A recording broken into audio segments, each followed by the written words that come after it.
Magandang buhay, bagong Pilipinas. Ang motorsiklo ang pinakamabilis na paraan upang tayo ay makarating sa ating pupuntahan. Dahil ito ay pwedeng makasingit sa traffic at madaling pagkasingit sa parking. Ngunit, alam mo ba na ang motor din ang isa sa mabilis na manakaw ng mga kawatan? Lalo na pag ito ay hindi nakapark sa safe na lugar?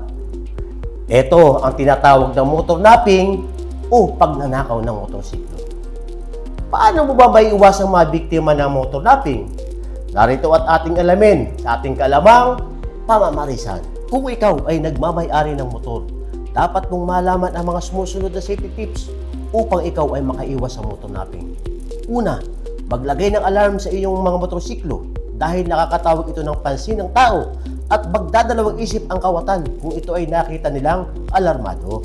Pangalawa, bago iwan ang motorsiklo, siguraduhin huwag nakalimutan ang susi nito at i-double check kung ito ay nakalak.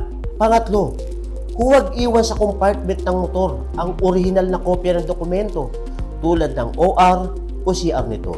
Pangapat, hanggat maaari ay mag-park lamang sa maayos na lugar tulad ng pay parking at huwag basta-basta mag-park sa mga madilim at hindi mataong lugar. Ikalima, ipagbigay alam sa pinakamalapit na police station ang anumang krimen na iyong masasaksihan. Yan ang mga dapat ninyong malaman at tandaan dahil laging ligtas ang may alam. Ako po ang inyong EPD Kaalaman Correspondent, Police Captain Laurente Tiaño. Sa bagong Pilipinas, ang gusto ng pulis, ligtas ka!